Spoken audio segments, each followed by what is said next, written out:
la femme du pasteur Blessé. Merci, Dieu vous bénisse. J'aime beaucoup une de vos chansons. Que Dieu vous bénisse abondamment. Que Dieu nous bénisse abondamment. Très très honoré d'être encore à cette église. Que Dieu bénisse abondamment l'apôtre Douglas pour le travail qu'il est en train d'accomplir avec l'aide du Saint-Esprit. Je bénis Dieu pour son épouse, elle est toujours souriante. On était en train de discuter tout à l'heure. J'ai vu aussi des enfants qui commencent à grandir. Nous bénissons le Seigneur pour cela. Et je bénis Dieu pour tous les pasteurs, tous les collaborateurs, tous ceux qui sont en train de travailler arrache-pied pour que cette vision devienne vraiment réalité. Que Dieu vous bénisse abondamment. Merci pour la présence de chaque fidèle, chaque membre de cette église, ceux qui étaient là au premier culte et ceux qui sont venus pour le deuxième. Que Dieu vous bénisse abondamment. Amen. Je vais vous inviter à lire un texte de la Bible avec moi. Si vous pouvez juste vous tenir debout. Après, vous allez vous rasseoir.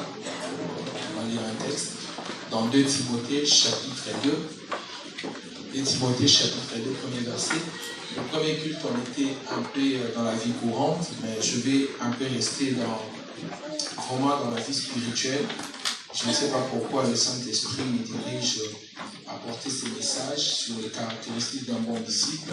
Peut-être qu'il y a quelqu'un ici que le Seigneur veut vraiment utiliser, faire de lui un très bon disciple, et il va utiliser peut-être efficacement. 2 Timothée chapitre 2, premier verset, je lis pour vous à partir du premier verset. Toi donc, mon enfant, fortifie-toi dans la grâce qui est en Jésus-Christ. Ce que tu as entendu de moi, en présence des nombreux témoins, confie-les à des personnes fidèles qui soient capables de l'enseigner aussi à d'autres. Souffre avec moi comme un bon soldat. Dis après moi un bon soldat. Un bon soldat de Jésus-Christ. Aucun soldat en service ne s'embarrasse des affaires de la vie courante s'il veut plaire à celui qui l'a recruté ou l'enrôlé. L'athlète n'est pas couronné s'il n'a pas lutté en respectant les règles. Le cultivateur qui travaille dur doit être le premier à récolter les fruits. Comprends ce que j'ai dit et que le Seigneur te donne en effet de l'intelligence en toutes choses. Souviens-toi de Jésus, le Messie ressuscité, ici de la descendance de David, conformément à l'évangile que je prêche. Amen. Amen. Dieu nous bénisse. Vous pouvez vous rasseoir en présence du Seigneur. Dieu, est-ce qu'on peut s'élever et saluer quelques personnes comme ça? Est-ce que vous pouvez saluer 2 ou 3 personnes comme ça?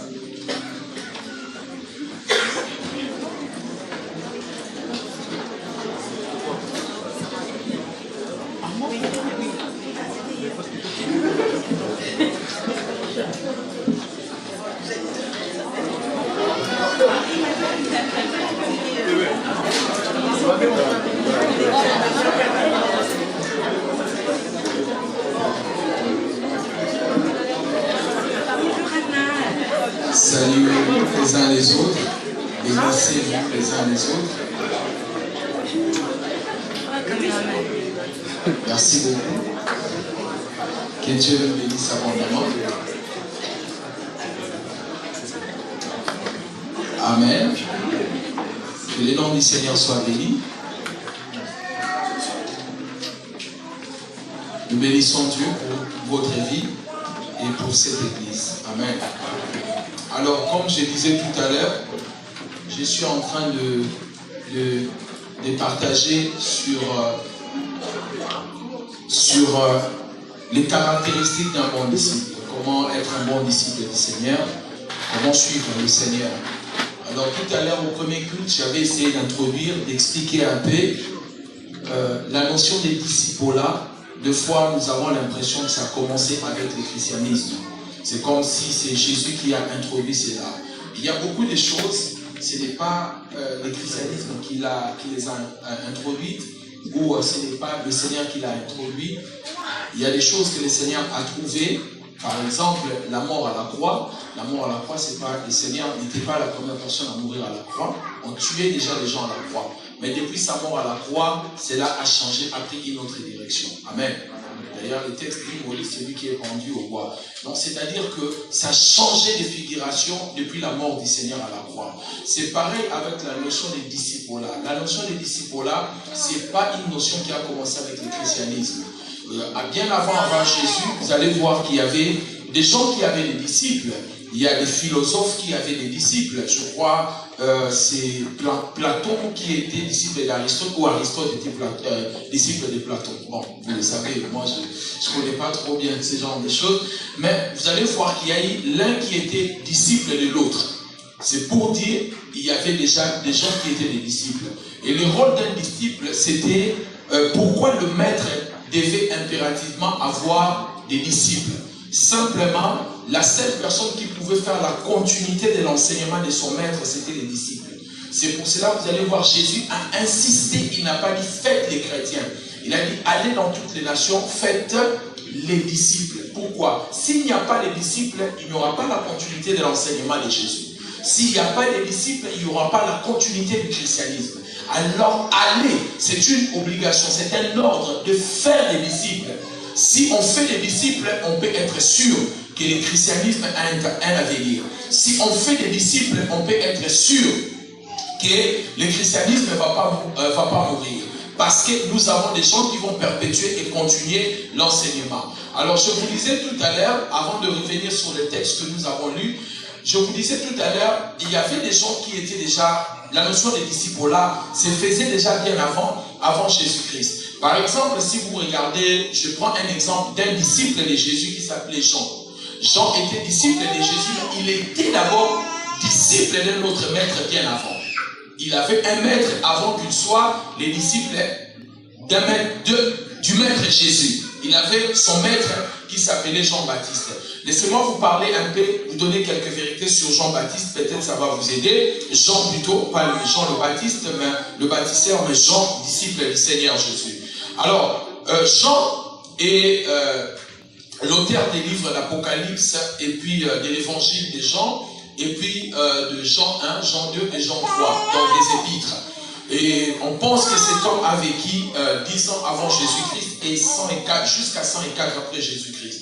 Donc, on dit que c'était le plus jeune de tous les disciples parce que à 14 ans, il était déjà disciple de Jean-Baptiste.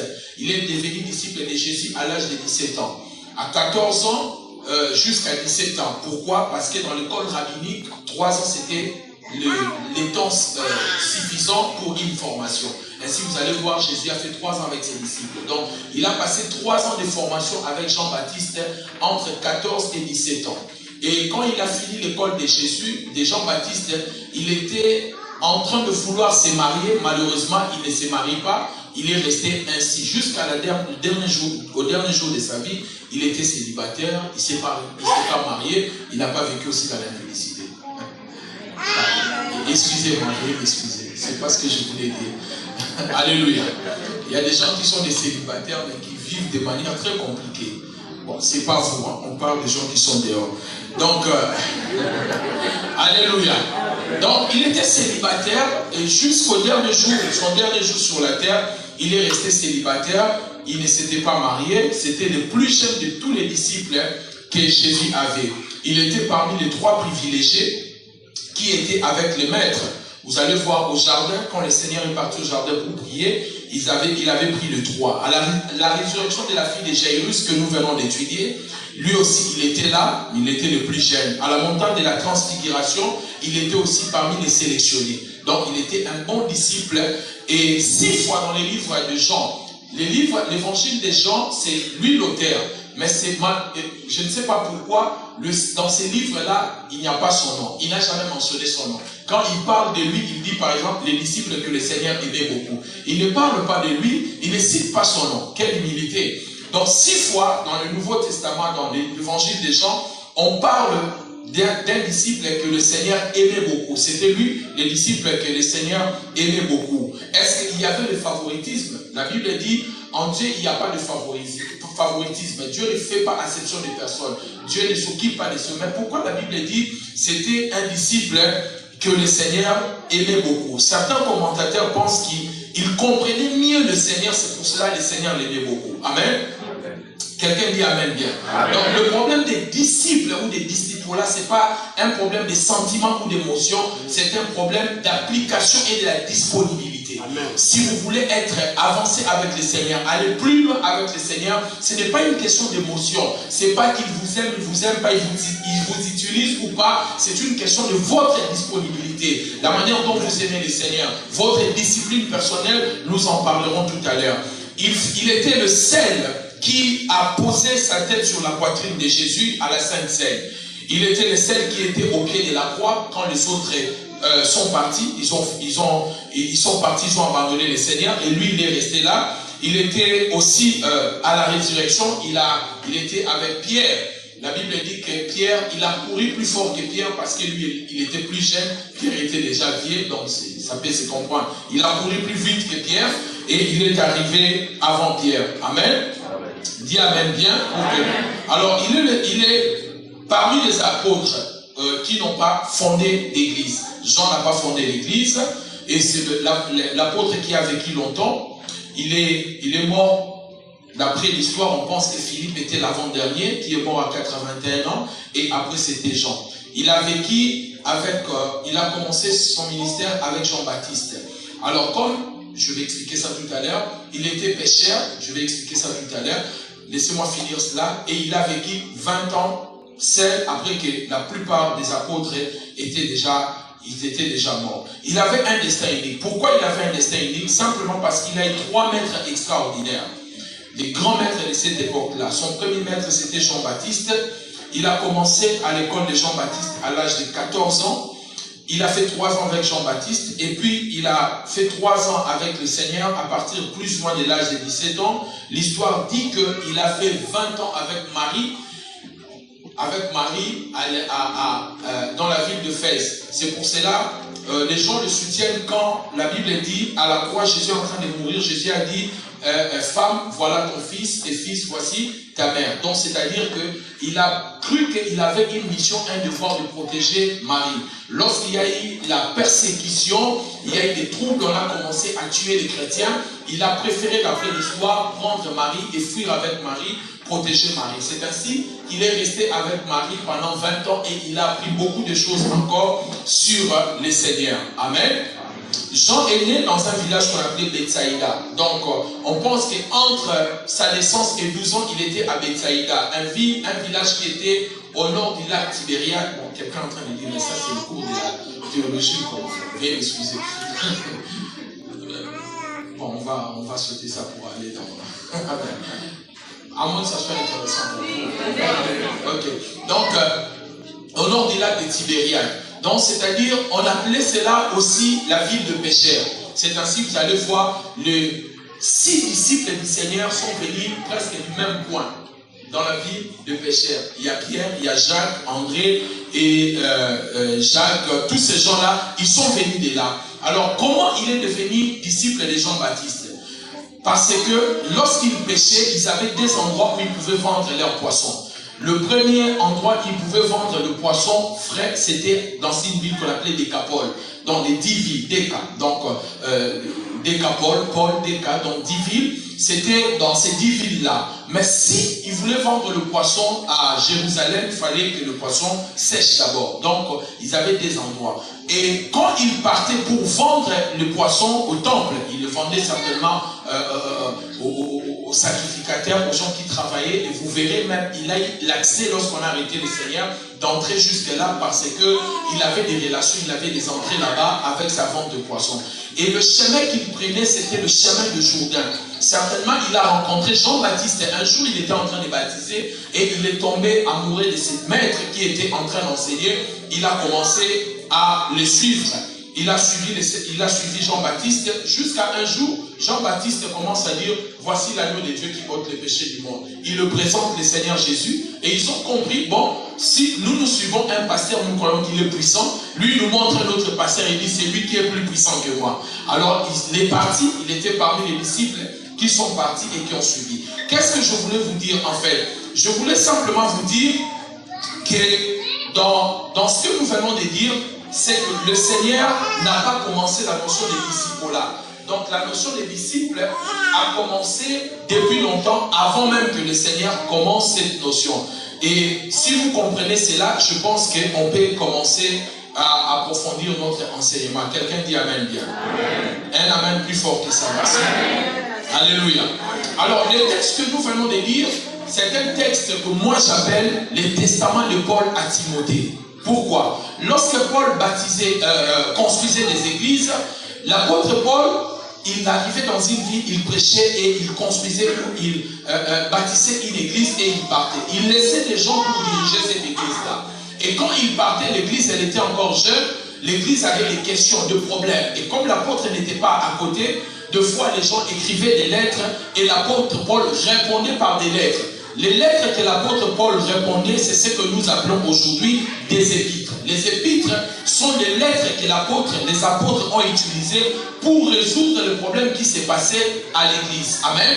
Donc quand vous lisez les épîtres, et l'apôtre Paul est parmi les gens qui ont beaucoup écrit, il a écrit presque la moitié du Nouveau Testament, et dans ces lettres, il a écrit plusieurs lettres aux églises.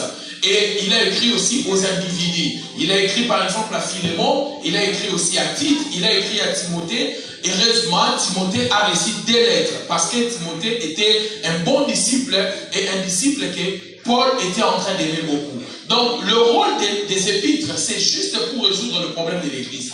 Nous avons trop de problèmes d'interprétation et ça crée trop de problèmes dans l'église parce que nous ne comprenons pas pourquoi les épîtres ont été écrites. C'était des lettres. Par exemple, quand vous lisez dans les livres de Corinthiens, Paul dit, j'ai appris par les gens de Chloé.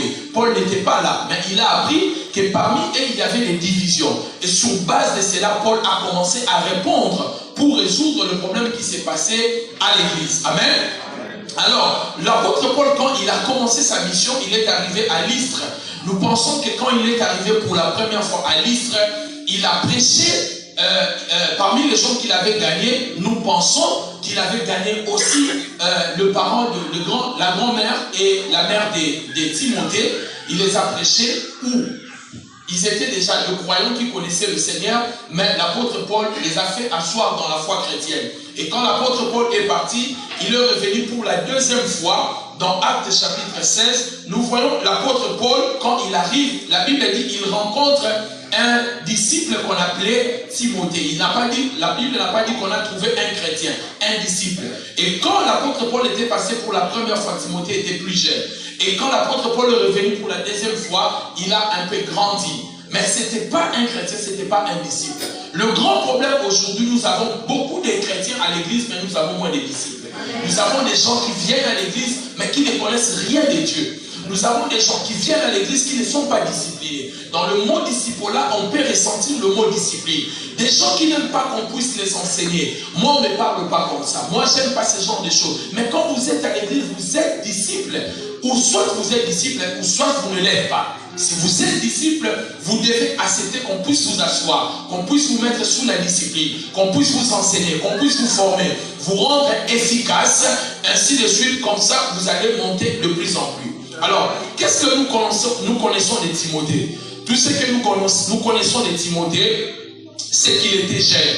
L'apôtre Paul est en train de nous présenter en lui disant que personne ne méprise ta jeunesse. Quand il dit cela, nous comprenons qu'il était jeune. Qu'est-ce que nous pouvons encore savoir de lui? Certainement, il était malade. Parce que l'apôtre Paul lui dit de temps en temps, il faut prendre du vin pour ton estomac. Et qu'est-ce que nous savons de lui? Nous savons aussi qu'il connaissait les choses de Dieu depuis le bas âge. Car l'apôtre Paul lui dit, les saintes écritures que tu as connues dès le bas âge, quand tu étais encore jeune, tu as connu les saintes écritures qui étaient dans ta grand-mère, la grâce qui était dans ta grand-mère, qui était aussi dans ta mère. Donc c'est quelqu'un qui connaissait déjà les choses de Dieu bien avant et il le maîtrisait un peu plus. Donc ce que nous savons de lui, nous savons que sa mère était juive et son père était grec. Cela a arrangé Paul parce que l'apôtre Paul avait besoin d'une personne qui avait la connaissance du judaïsme et la culture étrangère. Parce que, souvenez-vous, l'apôtre Paul avait une vocation de prêcher les nations. Quand Dieu a appelé les disciples, Dieu leur a dit, vous serez mes témoins, vous prêcherez à Jérusalem, vous prêcherez dans Judée, la Samarie, ainsi les extrémités de la terre. Le problème, c'est que le Seigneur a appelé des gens qui n'avaient pas la formation pour aller aux extrémités de la terre. Regardez très bien, les disciples, lorsqu'ils ont commencé leur travail, ils ont prêché Jérusalem, la Judée, la Samarie. Arrivé à la Samarie, l'évangile ne pouvait plus passer. Mais Pierre a reçu la révélation pour aller chez les païens. Pour arriver chez les païens, même le Seigneur devait le préparer. Lui montrer la vision dans Actes chapitre 10, de prendre les animaux, de les tuer et de les manger. Il a été préparé d'abord par le Seigneur avant d'exercer son ministère. Et quand il a dit au Seigneur, je ne peux pas manger ces choses parce que ce sont des choses impures, le Seigneur va séparer son ministère, il va donner une partie à Paul. Et Paul, lui, il a compris cela. Parce que Paul, il était vraiment bien assis pour amener l'évangile dans les nations. Premièrement, pour amener l'évangile aux nations, il faut déjà être polyglotte. Il faut connaître plusieurs langues. Et Paul était déjà capable de faire cela. Il parlait l'araméen, l'hébreu, il parlait le grec un peu, et puis il parlait le latin parce qu'il était aussi romain de naissance. Parce que là où il vivait, c'était une colonie romaine. Donc, c'est-à-dire que cet homme était capable de faire ce travail, d'aller aux extrémités de la terre, et il a cherché Timothée. Maintenant, ce que nous devons savoir, lorsque Paul il prend Timothée, il marche avec Timothée, il fait beaucoup de choses avec Timothée. Vers la fin de sa vie, dans la deuxième lettre, Paul écrit à son fils Timothée. Il dit, Timothée, regardez, je suis en train de partir. Mais mon enfant, si tu veux bien servir le Seigneur, voici les choses que tu vas faire. La première caractéristique, il dit à son fils, tu dois être un bon soldat. Si tu veux être un bon disciple, il faut être un bon soldat. La deuxième caractéristique, il lui dit, non mon fils, tu dois être un bon laboureur. Tu dois être comme un laboureur. La troisième caractéristique, il dit, tu dois être un athlète. Amen. Dis Amen pour que je t'enseigne. Un Amen pour que je t'enseigne. Voici ces trois choses que je vais partager avec vous pendant 20-25 minutes. Ça va vous aider dans votre marche avec le Seigneur. Amen. Les trois caractéristiques là, être laboureur, soldat et athlète. Je vais expliquer cela peut-être en profondeur et ça va vous aider. Vous allez voir, vous allez beaucoup avancer avec le Seigneur. Amen. Quelqu'un me dit un Amen pour que je prêche. Un Amen pour que je te prêche bien. Amen. Alléluia. Alors un jour, Jésus était en train de faire son ministère, de rendre le ministère. Un homme voulait devenir le disciple du Seigneur. Dans Luc chapitre 18, la Bible dit, un homme voulait devenir son disciple. Il dit, bon maître, que dois-je faire pour hériter le royaume ou pour être ton disciple? Comment je dis qu'il voulait devenir disciple? Parce qu'il a appelé Jésus maître. Ce n'est qu'un disciple qui appelle quelqu'un maître. Le fait qu'il a appelé Jésus maître, il a reconnu qu'il voulait être un disciple. Voici ce que le Seigneur lui dit. Quiconque veut être mon disciple, premièrement, il doit d'abord renoncer. Alléluia. Dis après moi le renoncement. On ne peut pas être un bon disciple du Seigneur si on ne sait pas renoncer aux anti-valeurs. Si on ne sait pas renoncer aux choses du monde, aux valeurs du monde. Beaucoup de gens aimeraient opérer dans la dimension prophétique très élevée. Il y a des gens qui aimeraient opérer dans des guérisons, dans des miracles, dans des signes, dans des prodiges, mais ils sont encore très amoureux de leur péché. Vous êtes fâchés? Vous m'intimidez.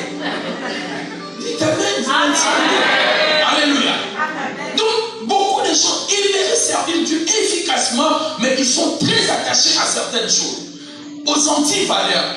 Ils n'arrivent pas à abandonner les choses. Quand vous n'arrivez pas à abandonner les choses pour Dieu, Dieu ne déversera rien dans votre vie.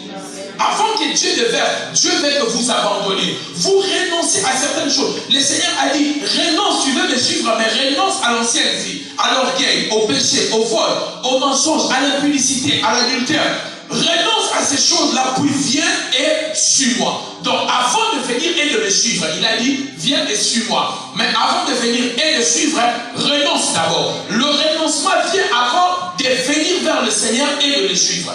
Et beaucoup d'entre nous, nous venons au Seigneur, nous le suivons, nous parlons en langue. Des fois, on parle, certaines langues, on parle, on ne sait même pas si ça vient de Dieu. Comme s'il démarrait une voiture, comme vous,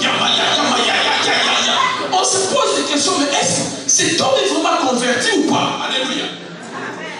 Il a suivi, mais il n'a pas renoncé. Non, on ne suit pas sans renoncer. Le renoncement est la chose principale. Écoutez-moi très bien. Il faut d'abord renoncer. Quand on renonce, on suit. On va suivre pourquoi? Parce qu'on a écouté. Si je dis Emery, viens, s'il vient, c'est qu'il a Écoutez, l'écoute est la plus grande capacité d'un chrétien né de nouveau. Quand tu ne sais pas écouter, tu n'as pas encore atteint le niveau. Écoutez ce que Jésus a dit. Mes disciples, mes brebis, connaissent ma voix. Elles entendent quand je parle. C'est-à-dire une vraie brebis du Seigneur connaît d'abord la voix de son maître. Et elle entend quand le maître l'appelle. Amen.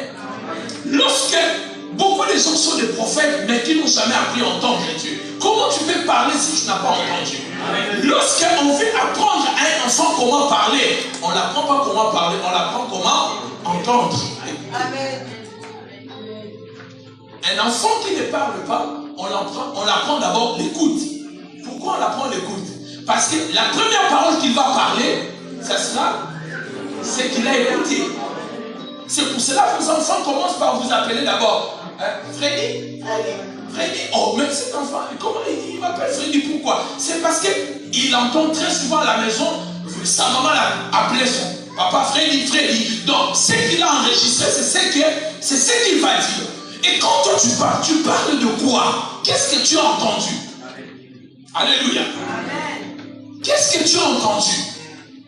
Abraham est parti sacrifier l'enfant. Lorsqu'il arrive, avant d'arriver à la montagne, il dit à ses serviteurs, vous restez ici. Moi et l'enfant, nous allons adorer et nous reviendrons. Qui avait dit à Abraham qu'il va revenir à son enfant? Dieu lui a dit, il va sacrifier l'enfant. Mais lui, il dit, nous reviendrons. Il n'a pas dit, je vais revenir. Nous reviendrons avec l'enfant. Il avait l'habitude d'entendre Dieu. Il pouvait parler comme Dieu. Tu veux parler comme Dieu? Apprends à écouter d'abord Dieu. Alléluia. Est-ce qu'il y a un disciple dans cette maison? S'il y a un disciple, il peut me dire un amen pour que je l'enseigne. Alléluia. Il y a d'abord la notion de renoncement si on veut me suivre. Renoncer à la vieille nature. Pourquoi? Parce que la vieille nature peut être un combat. Là où je vais t'amener, là où je vais te conduire, c'est que je vais faire avec toi. Si tu ne laisses pas la vieille nature, elle va te combattre et de t'empêcher d'aller plus loin avec moi. Alléluia. La notion de renoncement, il faut renoncer d'abord. Alléluia. Il faut renoncer. Quelqu'un me dit amen bien. Amen. Un amen plus fort que ça. L'écrivain des Hébreux, il dit dans Hébreux chapitre 6, verset 1, il parle des renoncements des œuvres mortes. Avant de parler, quand il parle de fondement ou le fondamentaux de la foi chrétienne, il commence par parler de renoncement des œuvres mortes. C'est-à-dire qu'on veut avoir un bon fondement, une bonne fondation, il faut d'abord renoncer aux œuvres mortes. Alléluia. Vous savez, j'ai fait un pas dans l'immobilier, et ce que j'ai compris avec mon ingénieur, il m'a expliqué quelque chose. Lorsqu'une colonne rate au rez-de-chaussée, ça va continuer, cet terrain va continuer. Même si la maison est de 5 étages, vous ne pouvez plus réparer cette erreur-là. Beaucoup de gens vivent dans le péché, dans une vie désordonnée. Ce n'est pas leur faute. Ils ont raté le fondement. Ils ont raté la fondation. C'est pour cela, pasteur, j'ai pris la décision cette année de m'asseoir sur la notion de fondement de la foi chrétienne. Je ne fais qu'enseigner sur le fondement de la foi chrétienne. Et je vis comment l'église est en train de changer. Alléluia. Les gens devaient encore écouter l'enseignement sur le fondement de la foi chrétienne. Je sais que quelqu'un me dira, et heureusement vous avez peut-être été béni au premier culte, quelqu'un dira, oh mais ça c'est du lait, il faut nous donner les os, ça c'est des choses élémentaires. Mais vous ne savez pas, le lait est le seul produit qu'on peut prendre des zéros jusqu'à la mort.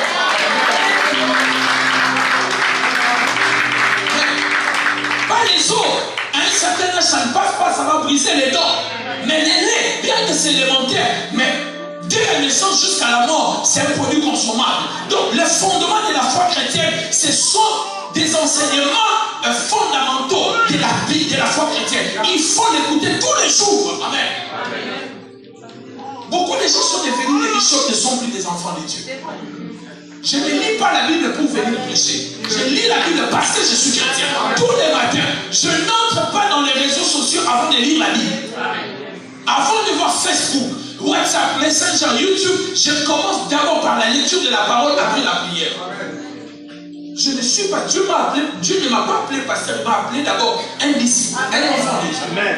Je me conserve, malgré les temps, j'ai moins de temps, je suis très occupé, mais j'ai toujours le temps pour le Seigneur. Donne-moi un amen. Il avait bien commencé au premier culte. Il commence à nous appeler comme ça. Avant sa maman. Ça, c'est bien. Alléluia. Ça, c'est une maman qui vient de mon coin là. Donnez-moi un amen bien. Alléluia.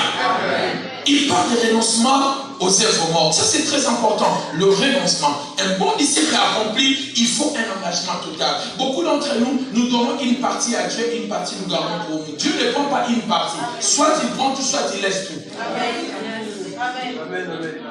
Il y a des choses que nous savons que nous pouvons faire. Même nous ici, nous sommes ici. Nous disons, Seigneur, touche tout, mais pas là-bas. Dieu ne peut pas avoir une zone, il ne peut pas toucher dans ta vie. Il doit toucher toutes les zones de ta vie. Amen. Tu ne peux pas dire à Dieu, non, oh, le problème des relations amoureuses, ce n'est pas quand même le problème des églises. Hein. Ça, c'est quand même les problèmes privés. Oh, et même les problèmes privés. Non, dans les choses de Dieu, il n'y a pas de privés. Dieu entre partout. Amen. Amen. Alléluia. Amen.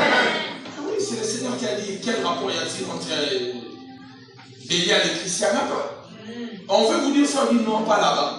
Seigneur, touche tout, mais ne touche pas mon téléphone parce que j'ai des choses que j'aime là-bas. Nous sommes dans l'église.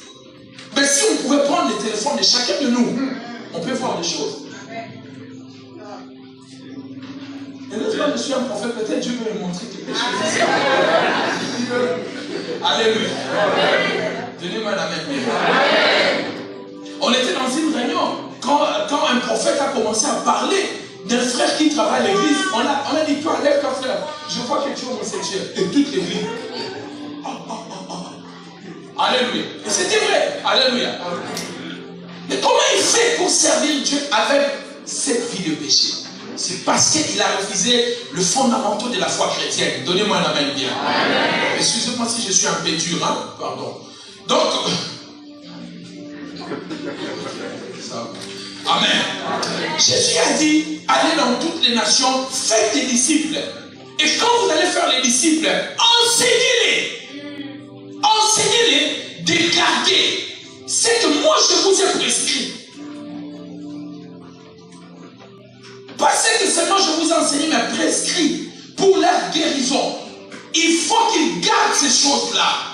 Il faut les enseigner. Alléluia. Qu'ils ne deviennent pas des chrétiens. Qu'ils ne deviennent pas des chrétiens. Bing, bing. Amen. Qu'ils soient des chrétiens. Si tu es jeune maintenant, tu ne sais pas te sacrifier pour le Seigneur, ce sera à quel âge, mon Dieu? Quand tu deviendras parent, tu ne pourras pas. Moi, par exemple, par la grâce de Dieu, je faisais 16 mois de jeûne. Mais je n'arrive plus, je fais 1 mois maximum. Chaque début d'année, je fais 1 mois. Mais avant, je faisais 16 mois, plus d'une année de jeûne. Alléluia. Mais j'ai des responsabilités maintenant. J'ai une femme, j'ai des enfants. Quand je commence à prier, l'autre là, il vient, il t'embrouille. Donc, ça devient compliqué. Si tu es jeune maintenant, tu ne sais pas te sacrifier pour Dieu. Ça sera à quel âge tu vas commencer cela? Jeunesse de cette église, réveillez-vous. Devenez efficace et puissant. Alléluia.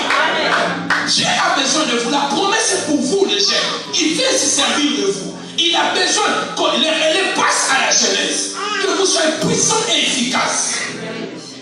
Mais il est en train de chercher. Alléluia. Le mot disciple en grec c'est mathetes, qui veut simplement dire un élève, un apprenti. Quelqu'un qui suit à la fois et l'enseignement et le maître. C'est ça un disciple. Un disciple c'est quelqu'un qui suit et l'enseignement, il suit aussi le maître. Aussi, la qualité d'un disciple est reconnue par la pratique de l'enseignement. Ce n'est pas parce que tu portes des sacs du pasteur. Protocole du pasteur. Frère, quel est le verset là où on dit Dieu a tant aimé le monde? Oh, ça doit être dans Zacharie. Tu n'es pas un bon disciple. Tu es seulement un gars de corps, tu ne connais rien de Dieu. Alléluia. Donnez-moi un amen bien. Et l'autre même, il vient à la veille, il dit pendant qu'on dormait, j'ai fait une vision, on doit lire la Marc 17. On peut lui dire non, Marc, il n'y a pas de 17. Oh non, c'est faux, c'est 17. Oh, nous, il faut la nuit. Oh, ah, chaque fois que je m'étais trompé. Alléluia. Donnez-moi un amen plus fort que ça. Donc la qualité d'un disciple est reconnue par la pratique de l'enseignement. Alléluia. Donnez-moi un amen bien.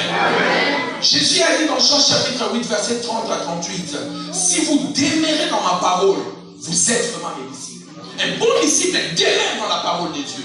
Il faut lire la parole de Dieu. La lecture quotidienne de la parole de Dieu. Le matin, le soir, tu lis la parole de Dieu. Comment c'est facile pour toi de lire tous les commentaires de Facebook, de WhatsApp, mais quand tu lis la Bible, 2 minutes, tu es fatigué. Est-ce que tu ne trouves pas que c'est anormal? Est-ce que c'est pas normal? Tu connais tous les théâtres, tu connais tout. Tout tu connais, sauf la parole de Dieu. Jésus a dit, qui est mon disciple? C'est celui qui demeure dans ma parole. Si vous demeurez dans ma parole, vous êtes vraiment mes disciples. Et le mot demeurer en grec, voici ce que ça veut dire. Meno. Amen. Meno fait simplement dire, rester dans un endroit ou dans un état donné, séjourner, résider, se maintenir, supporter, persévérer et attendre. C'est ça demeurer. Voici notre rapport, notre relation avec la parole de Dieu. Jésus voulait dire, si vous restez dans ma parole, si vous séjournez dans ma parole, si vous vous maintenez dans ma parole, si vous vivez dans ma parole, si vous persévérez dans ma parole, demandez ce que vous voulez. Nous, on ne demeure pas, on demande déjà. Quand la Bible dit la foi vient de ce qu'on entend, vous le dites souvent. Mais ce n'est pas seulement ce qu'on entend. Le texte original dit la foi vient de ce qu'on entend. Ce qu'on continue à attendre. Ce qu'on finit par comprendre, c'est ce qui donne la foi. Ce n'est pas la foi vient parce qu'on a entendu. Ce qu'on continue à entendre. Ce qu'on finit par comprendre. C'est ce qui crée la foi. Demeurez dans la parole du Seigneur. Alléluia. Faites de la parole de Dieu votre miroir. Quand vous regardez la parole, ça doit être votre équilibre, pas le monde. Si tu veux savoir le standard de ta vie, regarde dans la parole. Est-ce que je suis ce que la parole de Dieu dit que je suis? Si tu trouves que tu n'es pas comme la parole de Dieu, alors il y a un petit souci dans ta vie. Donc il faut commencer à faire un grand travail dans ta vie. Quelqu'un me dit amen bien. Un amen pour que je t'enseigne bien. Amen. Alors, que dit la Bible? Maintenant, on va essayer d'aller vite pour clôturer. La Bible déclare, Paul a dit à son fils Timothée, tu veux être un bon disciple, première caractéristique, tu dois être un soldat. Qu'est-ce que c'est un soldat? Pourquoi Paul a pris l'exemple d'un soldat? Les soldats romains avaient 3 missions à l'époque. Un soldat romain, 2 missions, et troisième, je vais l'assimiler. La première mission, un soldat romain ne pouvait pas perdre son prisonnier. Quand vous lisez la Bible, vous allez voir, dans Actes 16, par exemple, lorsqu'il y a eu le tremblement, les geôliers Agrippes que les prisonniers s'étaient enfuis. Ils voulaient se donner la mort. Parce que quand un soldat romain perdait son prisonnier, il devait se donner la mort.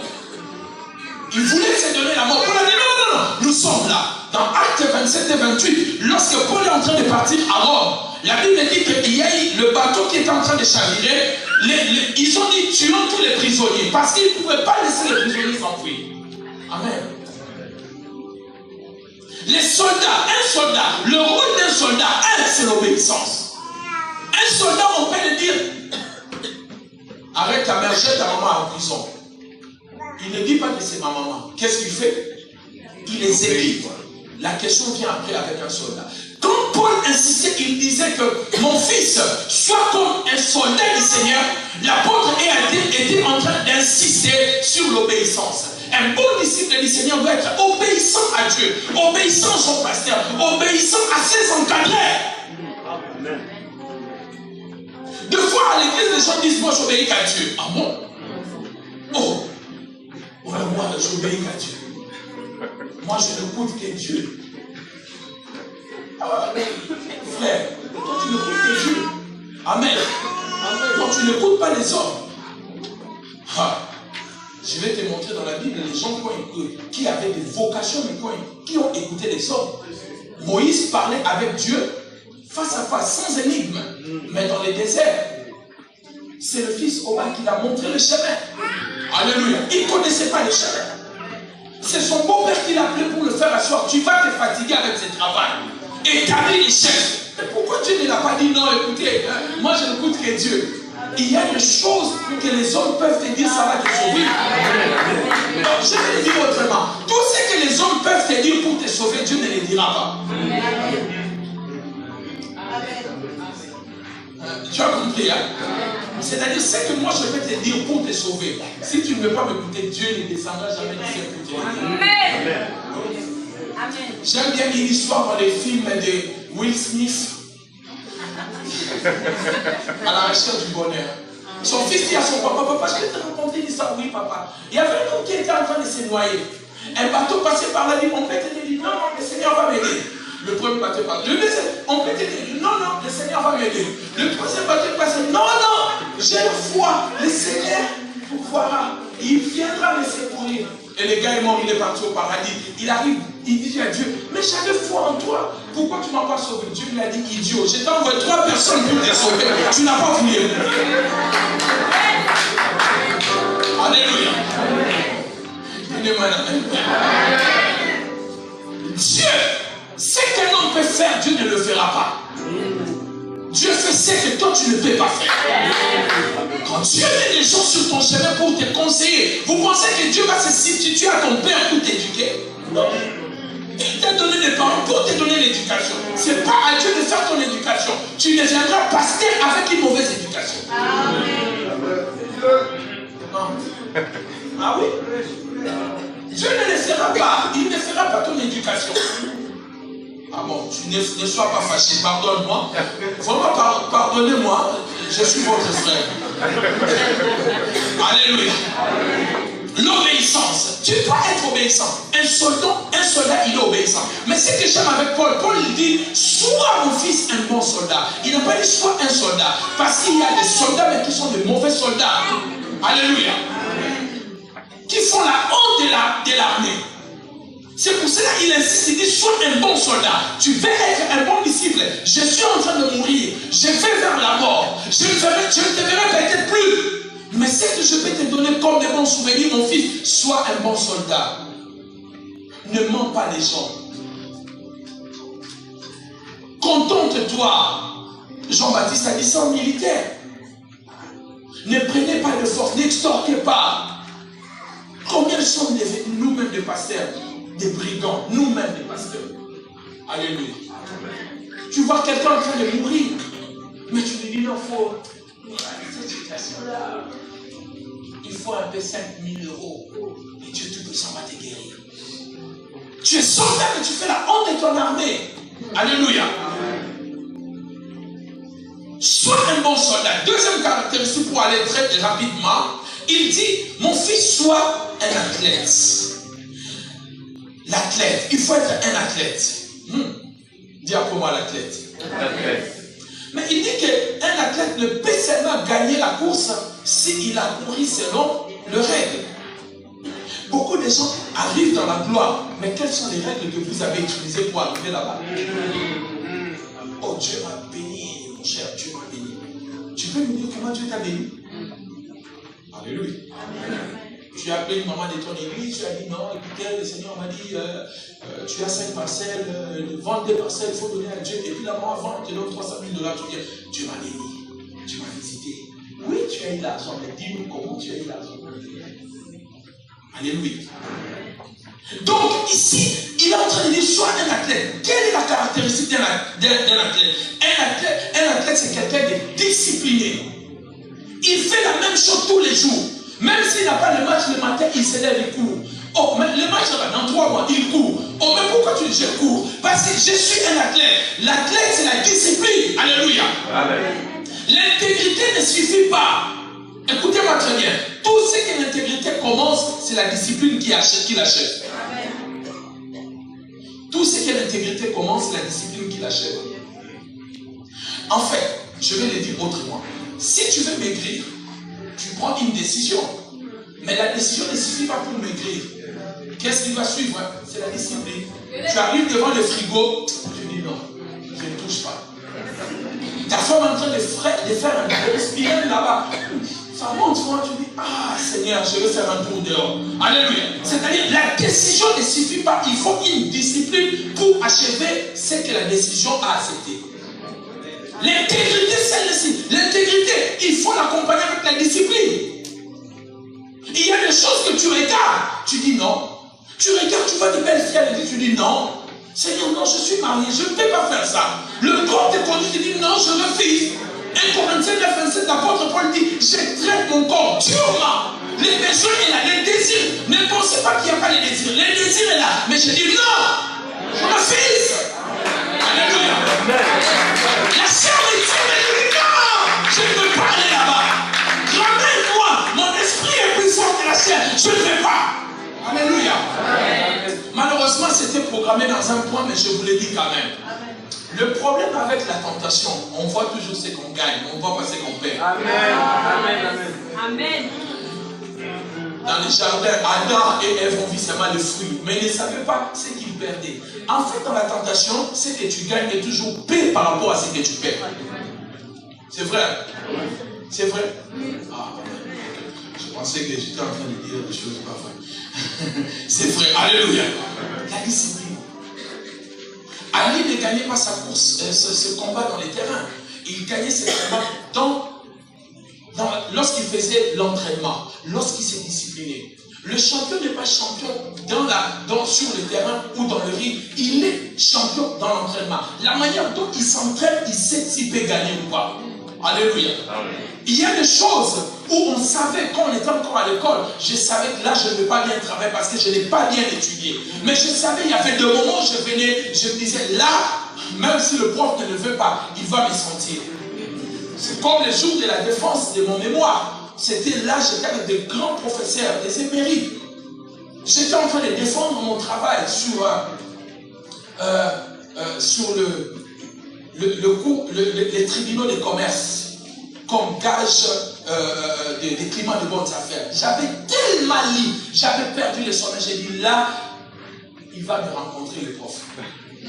Et le prof a pris, il a posé la question. J'avais tellement parlé, le prof a dit non, je vais rallier à ta position. Alléluia. Pourquoi? La préparation était quotidienne et fréquente. Le problème avec nous sommes là, mais nous ne sommes pas disciplinés. Des chrétiens non disciplinés.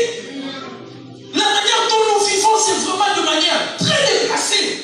Il n'y a aucune discipline dans notre vie. Tout ce qui monte dans la tête, tu veux le faire. Tout ce que tu vois, tu veux le toucher. Ne laissez jamais vos yeux fixés sur quelque chose qui n'appartient pas à votre futur quand vous finirez par le voler.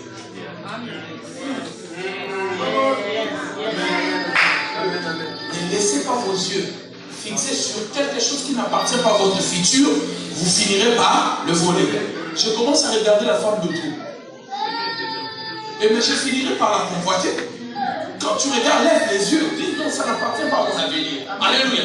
La discipline. C'est ce qu'on appelle la discipline. Quelqu'un me dit amen bien. Dis encore la discipline, je vais t'entendre bien. On ne peut pas servir Dieu sans une vie de discipline. Alléluia. Il faut se discipliner. Il y a une discipline personnelle. Une discipline de lire la parole de Dieu. Une discipline, tu dis, je ne peux pas faire autre chose si je ne prie pas. Si je n'arrive pas à dormir la nuit, alors qu'est-ce que je vais faire moi quand j'arrive? La première des choses, avant de regarder le match de foot de Paris, je commence d'abord par prier. Je finis la prière et puis je vais regarder le match, même en rediffusion. Le problème, c'est que l'église, on est devenu tellement, on mélange tellement, on est en train de cachoter les gens, on ne dit plus la vérité. Le jeudi, avant que je quitte le pays, j'ai prêché à l'église. Un frère a écouté sur le fondement de la foi chrétienne.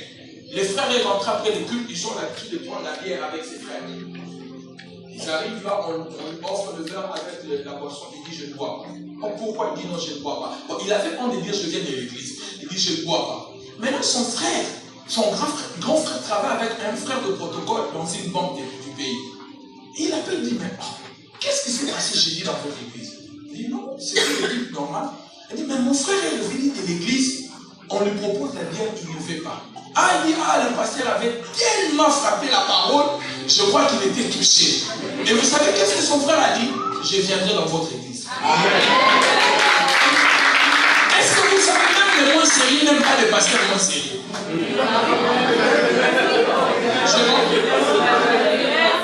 Alléluia. Ils sont moins sérieux, mais quand tu viens, tu es moins sérieux. Oh, mais toi tu es pasteur.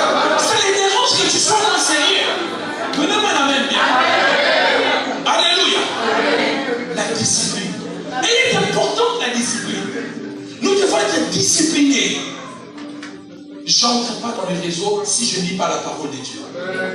Je vais être discipliné, car la discipline est importante. Alors, je vais clôturer mon message. Il dit, la troisième chose, il dit, mon fils, sois comme un laboureur. Un laboureur, c'est quoi? C'est la patience. Il n'y a personne qui est patient comme un laboureur. Amen. Il fait son champ, il attend. Si c'est le café, 4 ans.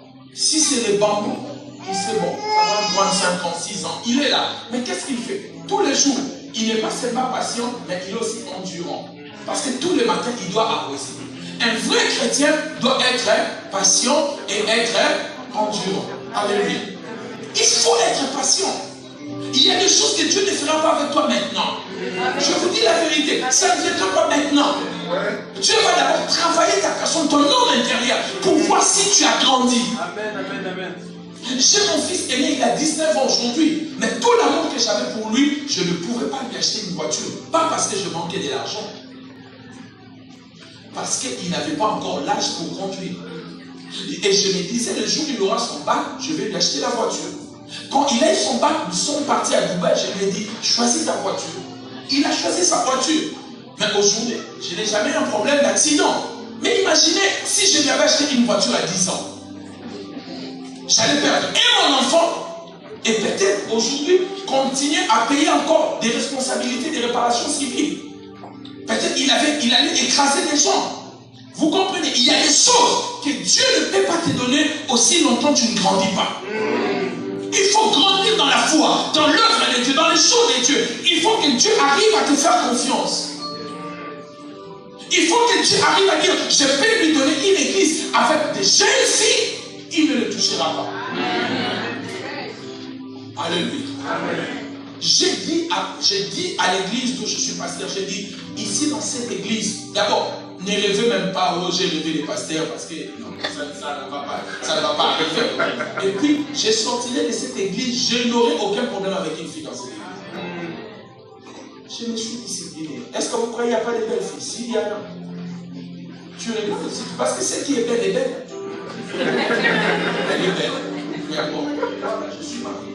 Je ne peux pas faire ça. Amen. Quand je reçois des filles dans mon église, j'ouvre toujours la porte du bureau. Le gars de sécurité est toujours là. C'est pour me protéger. Vous savez pourquoi? Pourquoi quand on monte là, il y a ce qu'on appelle garde-fou?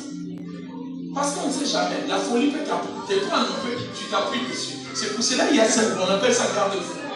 Tu peux avoir une folie. Et moi aussi, je me dis, je mets un peu. On ne sait jamais, la folie peut venir. Et moi, je suis un être humain. La folie, donc, ouvre la porte. Moi, le frère qui est avec moi, là, tout à l'heure, j'ai reçu ma fille, enfin, je suis son mentor, Grâce Coutinho. Qu'est-ce que je t'ai dit? Laissez la porte ouverte. On ne va pas parler de la porte fermée. Laissez. Là, au moins, on voit les gens qui, même quand la folie dit, non, les gens sont en train de me voir. Bon, alléluia. L'élaboureur doit être patient. Amen. Il doit être patient. La patience, il y a des choses que Dieu fera avec toi. Pas maintenant, mon ami. Sois patient. Oh, le pasteur ne me voit pas. Il ne te verra pas maintenant. Ah, moi, il faut que dans cette église, personne ne me voit. D'ailleurs, je quitte. Je vais à l'église de pasteur Maloba. Bon, non, c'est pas ça le problème. C'est le temps. Attends.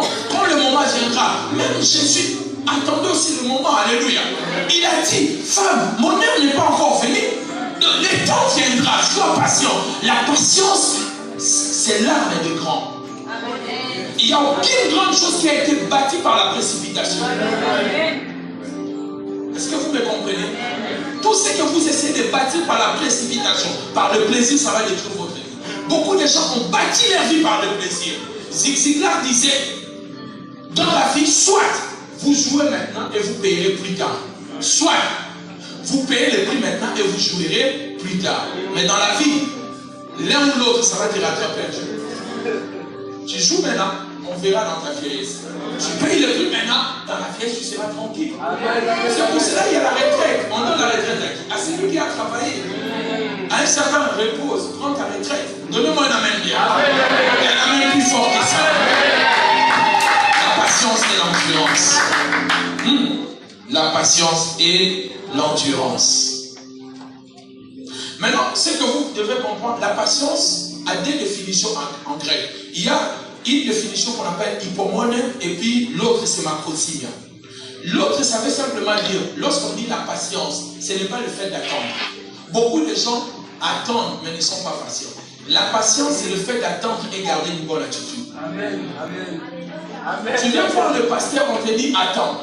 Ah, pasteur, moi j'étais vraiment patient. Et dans cette patience-là, tu as fait des minutes. Oh, comment c'est quoi ça? Oh, ça c'est quel orgueil, quel pasteur?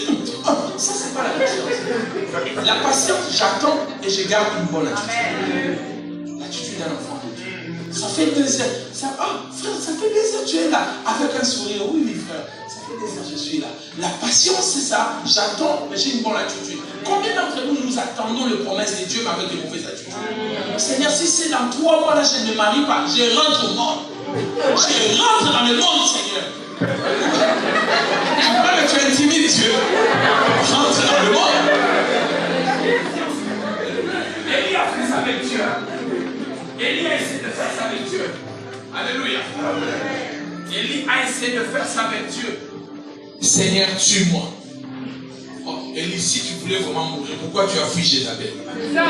Parce que Jézabel te cherchait pour te tuer. Tu as fui Jézabel, tu m'as dit, oh, je ne suis pas meilleur que mes pères, tue-moi. Alléluia. Sois patient, il sait. Dieu sait pourquoi. Il sait pourquoi. Dieu ne veut pas que tu puisses avoir un divorce dans ta vie, parce que les divorces, même si tu as raison, ça te salit toujours. Amen. C'est pour ça qu'il dit sois patient.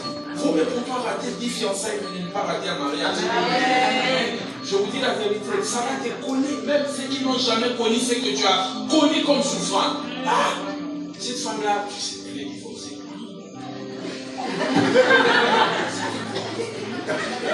Alléluia. Soyez patient. Alléluia.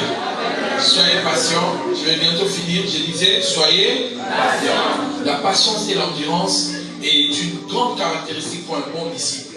Quelqu'un qui a toujours une bonne attitude. Il sait que le Seigneur est vivant. Mon Rédempteur est vivant. Il s'élèvera. Dieu ne m'a pas oublié dans cette situation.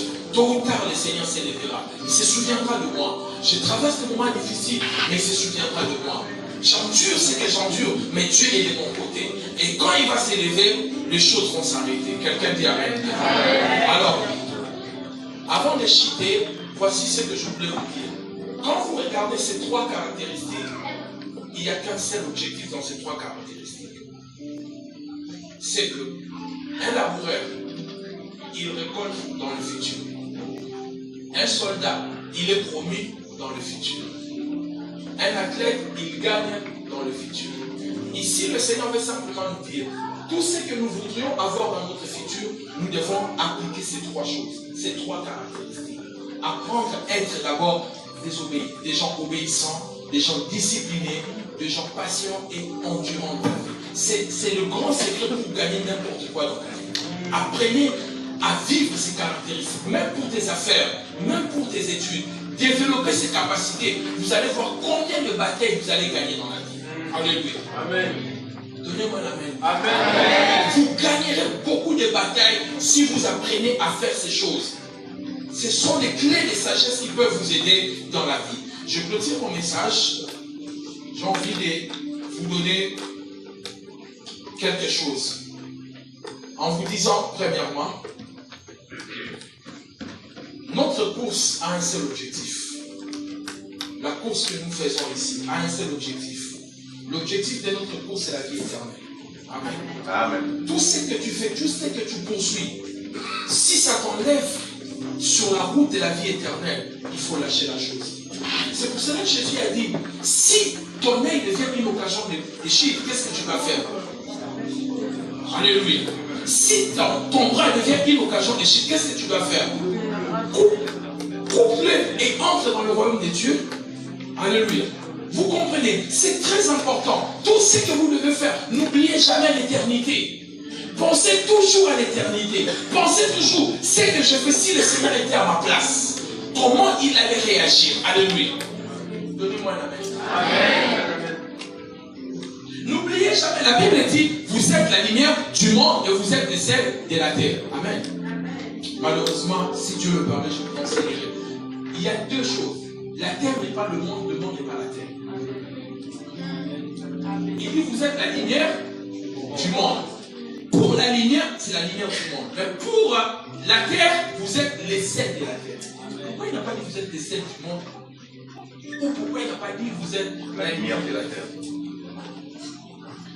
Amen. Vous êtes la lumière du monde parce que le monde, c'est le système qui gouverne. Amen. Amen. Et quand vous arrivez dans les systèmes, vous amenez la lumière. Pas les sels, mais la lumière pour éclairer les systèmes et leur montrer que vous êtes dans les ténèbres. Malheureusement, nous sommes conformes avec les gens du monde. Un vrai chrétien, il dit non à la conformité. Il refuse de se conformer avec les gens du monde. Les gens vont te dire, vous les chrétiens, tu veux nous donner l'impression que tu es différent. Non, je ne donne pas l'impression qu'on est différent. On est vraiment différent. Alléluia. Vous êtes une prédication ambulante. Vous. Il y a des gens que nous ne gagnerons pas parce que nous les prêchons, mais ils verront notre conduite, comment on vit. Et eux-mêmes diront, non, je viens prier avec toi. Alléluia. J'ai entendu un pasteur dire, il travaille dans une société, lorsque son patron, le téléphone a sonné, et on cherchait son patron. Il prend le téléphone, vous savez, à l'époque, il bloque le téléphone, il dit, Frédéric, on veut lui parler. Par qui Alex, je ne sais pas, Alex, Serge ou quelque chose. Frédéric, je ne les dirai pas. Si tu n'aimes pas prendre le téléphone, je vais te dire que tu refuses. Il est fâché. L'homme il a parlé. Il dit, pourquoi tu fais cette chose? Parce que je ne sais pas mentir. Quelques mois après, on a volé l'argent à la société. Vous savez ce que Frédéric a fait? Il a dit, excepté les pasteurs, vous tous qui travaillez ici, vous devez me dire qu'il y a foutu. Parce qu'il avait dit non à la conformité.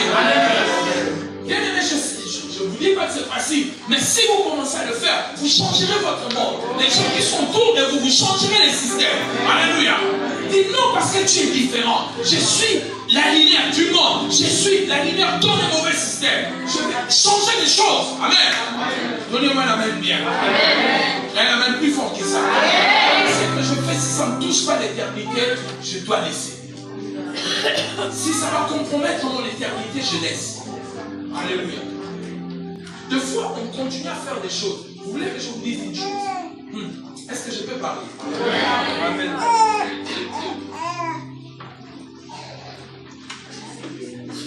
Tous les péchés qui te donnent le plaisir, tu auras toujours du mal à la vie. Parce que le plaisir, c'est la récompense que tu reçois de ces péchés. Amen.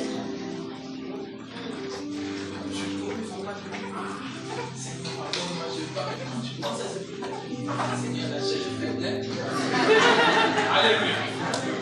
Parce que tout ce qui te donne le plaisir, ça devient une récompense, ce plaisir-là. Et ça t'empêche d'arriver. Il faut toujours regarder l'objectif éternité. Qu'est-ce que je fais? Qu'est-ce que le Seigneur gagne dans cette vie?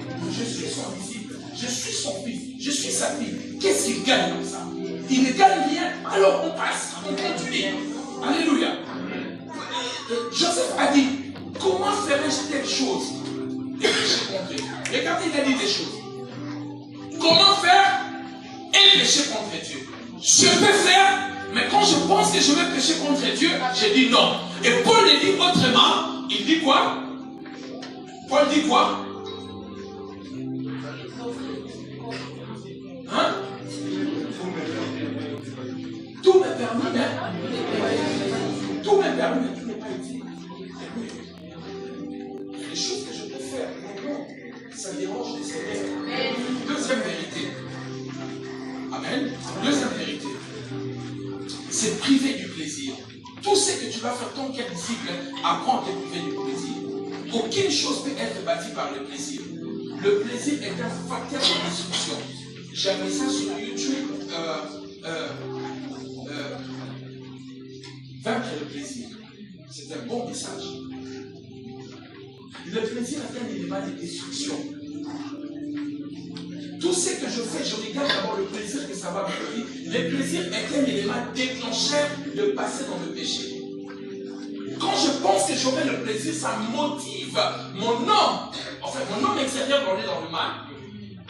C'est pour cela, Paul a dit, les gens aimeront le plaisir au dernier jour, plus que Dieu. Alléluia. Faites attention avec le plaisir. Le plaisir a fermé des portes de grandes destinées. Il y a moins de 10 ans dans ce pays, il y a un homme qui devait être président de la République. Vous connaissez encore son nom? Desca.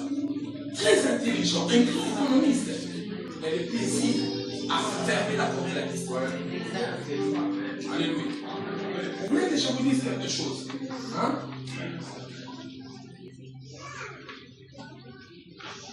Votre faiblesse est l'entrée favorite de Satan. Amen. Satan entrera toujours à travers votre faiblesse.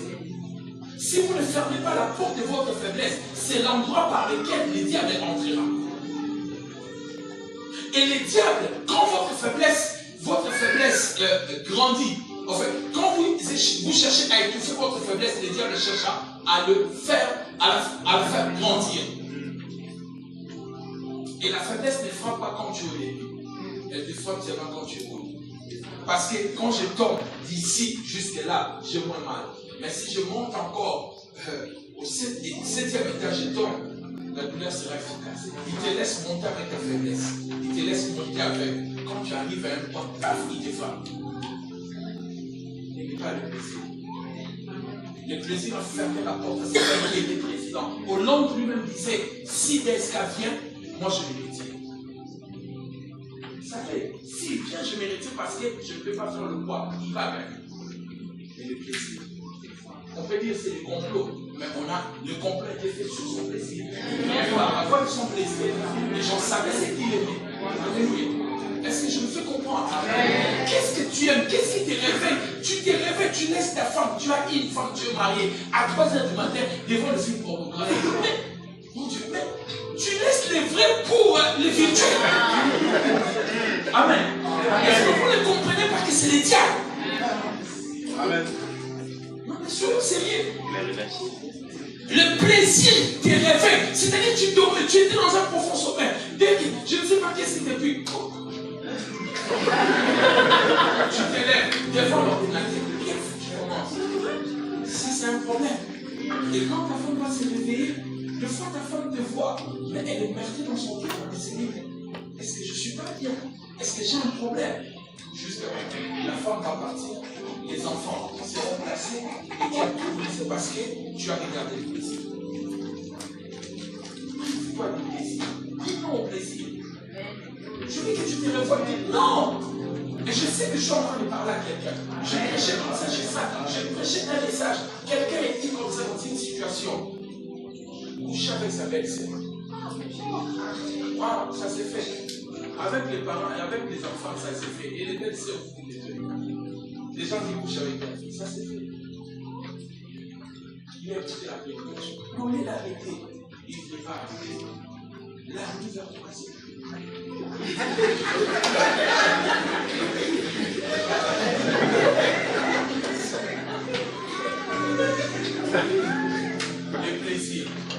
Le plaisir devient amer seulement quand c'est connu.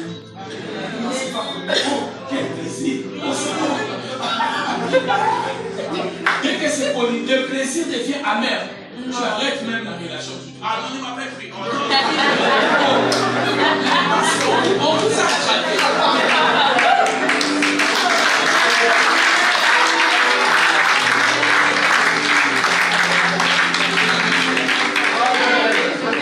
Je ne mens pas mon frère, j'ai dit la vérité. Alléluia. Donc vous comprenez les chers amis, le plaisir. Et le monsieur a continué. Et c'était un monsieur engagé dans le service de Dieu. Il est parti pasteur à l'étranger. Et il a demandé à sa femme de venir ta position. L'église a grandi. Et lui, il continuait toujours. La petite sœur est tombée enceinte. Le problème maintenant, la grossesse n'est plus pas. Et on dit, mais comment tu tombes enceinte? Ici, on connaît personne. On dit, c'est la grossesse de papa. Quel papa? Parce que il a appelé son frère. Papa. Papa qui? Le papa. La sœur est rentrée avec les enfants. L'église est divisée. Tout perdu pour l'église. C'est en ce moment-là maintenant il va chercher Dieu. Tu es miséricordieux. Tu as une corde qui attire les gens qui sont dans la misère. Seigneur, tire-moi, Seigneur. On avait parlé de ça. Alléluia. Et je sais que je suis en train de parler à quelqu'un. Le Saint-Esprit ne donne pas le message. Je sais qu'il y a quelqu'un qui est attaché à un plaisir qui va les détruire. Ça va détruire ton mariage, ça va détruire ta femme, ça va détruire tes enfants. Tu le sais, tu le sens. Tu sais que si je continue comme ça va m'épuiser. Toi-même, tu t'es dit, tu te bats. Mais quand tu n'arrives pas, trouve le pasteur, n'aie pas honte. Dis au pasteur, aide-moi dans la prière. Je vais sortir dans cette situation. Amen. Troisième, je vous l'avais dit tout à l'heure, ne regardez pas ce que tu gagnes, regarde dans une tentation, regardez tout ce que tu perds. Adam regardait juste le fruit, on lui a donné le fruit, mais il a perdu la domination. Vous comprenez? Qu'est-ce qu'on te donne? Qu'est-ce que tu perds? Quand le diable vient te proposer quelque chose, ne dis pas, oh, je suis devenu riche, mais il y a aussi la folie qui t'attend quelque part. Il ne peut pas te donner quelque chose s'il ne te prend pas beaucoup. Donnez-moi la vérité. Quatrième point. On peut toujours bien commencer et mal finir. C'est pour cela que la Bible dit, regardez vos aînés, mais regardez leurs frères et imitez-les. La Bible n'a pas dit, nous devons imiter nos aînés au début, mais quand à leur fin. Alléluia. Paul accompli, il a dit, j'ai achevé la course et j'ai gardé la foi. Et comme il a gardé la foi, il a dit, désormais, la couronne de la justice m'est réservée. Il n'est pas encore mort, il n'est pas auprès du Seigneur, mais il sait que le Seigneur va lui dire, je vais être comme toi. Être sûr que j'aurai ma couronne. Alléluia. Cinquième point. Gagner c'est bien, mais par quel moyen? Lorsqu'on triche dans la vie chrétienne, ça nous rattrape tôt ou tard. Dans la vie chrétienne, on triche pas. Pas seulement dans la vie chrétienne, mais dans toute la vie, on triche. Faire l'effort d'être intègre, faire l'effort d'être correct. Si tu as fait du mal à voir la personne, demande pardon, réconcilie-toi. Fais l'effort, alléluia. Vous gagnerez même plus tard. Vous connaissez Armstrong, je crois. C'est ça, Armstrong. C'était un grand, mais personne parle de lui aujourd'hui. Pourquoi? Il avait gagné, mais il avait triché par le dopage. Aujourd'hui, on t'a connu grand, mais aujourd'hui, tu n'es plus grand parce que tu avais triché. Ne trichez pas. Soyez corrects. Je sais que ce n'est pas évident, mais soyez corrects. Je sais que le salaire ne suffit pas, mais sois correct. Je suis un passionné des films. Il y a un de mes fils, le frère Mike, qui me donne le film. Les dimanches, quand je finis de prêcher, je préfère rester seul et regarder le film. Soit avec ma femme, mais ma femme est très vous comprenez, je préfère voir un film. Il m'a donné un film. Il y avait un frère qui a beaucoup souffert. Il a trouvé un travail. Il travaillait tellement. Il travaillait tellement. Et puis, le chef de la société, avec son collaborateur, sont venus les voir. Ils ont dit, non, écoutez, on va te donner une promotion. Vous avez suivi le film, madame? On va te donner une promotion, mais à condition, comme on va te dire, tu seras chef, il faut garder certaines choses. Ne déclarer pas tout, parce qu'avec le fils, on ne peut pas faire la déclaration de tout ce que tu as. Les frères et les sœurs, là, il a été un bon conseiller. Ah, je dois acheter. Il a dit non.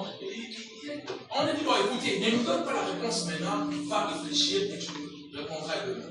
Il est parti, il a vu sa femme. La femme a dit, nous venons plein de sortir dans la souffrance. Chérie, il ne faut pas dire la vérité. Accepte pas dire, il faut mentir comme ça. Vous regardez les enfants commencent à bien manger dans le phare.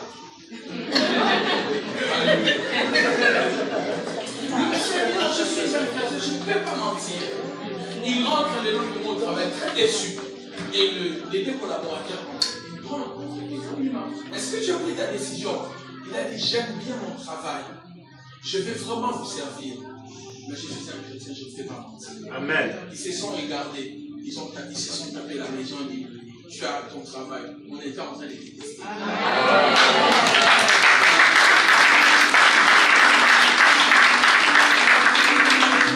Je regrette toujours quelque chose d'une fille qui m'aimait beaucoup, qui me prenait pour un exemple. Un jour, elle est venue me voir, elle a dit non. Elle était dans un ancien dossier, où elle était dans le business de drogue. Alors, on l'avait arrêté un moment, elle est partie en gendarmerie, elle a fait sa déposition, puis on l'a dénoncée, et puis elle a été interpellée. Enfin, si je vous dis que je regrette ça jusqu'à maintenant, vous ne pouvez pas imaginer. Il m'a dit, Dad. Non, il s'appelle toujours Dad. Il ne croit pas. Regarde ce qui se passe, je dois aller là-bas, maintenant je suis chrétienne, je ne sais pas si je dois dire la vérité ou pas. Donc moi, quand il y a un avocat, je connais, je sais si elle dit la vérité ou pas. Parce qu'elle sera parmi les complices. Je lui ai dit, ma fille, je suis pasteur, je suis avocat. Si tu dis la vérité, on va t'arrêter. Au lieu même de m'arrêter là, j'ajoute encore.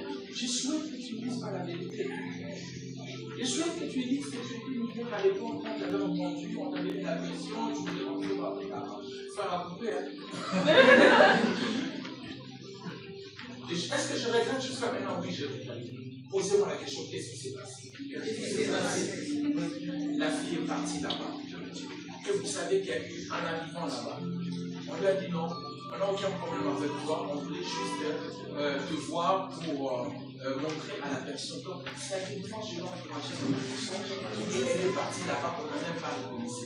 Donc, quand je regarde la fille, même sur Facebook, moi-même, j'ai dans sa tête, j'ai dit ah. Alléluia. Ça va faire mal. Dites la vérité. Je me rappelle, le pasteur Roland disait quelque chose. Un frère qui est homosexuel, je l'ai chuté par un frère qui est homosexuel, qui s'est marié, qui voulait se marier avec une fille de leur église à l'époque. Et maintenant le frère, il a appelé sa femme au bureau du pasteur, sa fiancée dit non chérie, je voulais te dire la vérité, avant que je te rencontre, j'étais en Europe, j'étais homosexuel, maintenant je connais le Seigneur, j'ai tout arrêté. La fille s'est fâchée, elle claque la porte, elle est partie. Le pasteur de l'année, j'avais pitié de lui parce que c'est moi qui l'avais encouragé à dire la vérité. Et le frère a pleuré parce qu'il aimait sa femme. Vous imaginez quelqu'un qui a connu les hommes, c'est son premier amour. Il aimait vraiment la femme. Il a pleuré sérieusement. Le pasteur lui a dit, si c'est ta femme, elle ne revient pas. Quelques jours après, la fille appelle le pasteur, dit, appelle et je vais lui parler. Le frère vient dit, bon là, elle vient vraiment marcher. Et puis la sœur dit, non, écoutez, pasteur, je voulais d'abord te demander pardon parce que ce que je fais, ce n'était pas bien, je ne veux pas passer la porte. Et deuxièmement, je suis très content du fait qu'il m'a dit la vérité. Je préfère apprendre cette vérité de lui que d'apprendre Jésus de toute personne. Et le frère a beaucoup pleuré, le pasteur a prié pour eux, ils se sont mariés. Quelques mois plus tard, ils sont des célibataires. C'est regarde la photo. Il est homosexuel. Appelle sa cousine. Alors, vous ne posez même pas des questions avant de vous marier. Vous allez vous poser la question aussi. Qu'est-ce qu'il y a? Mais ton gars là, c'était un homosexuel. Et qu'est-ce qui s'est passé? Pendant que la cousine parlait avec sa cousine,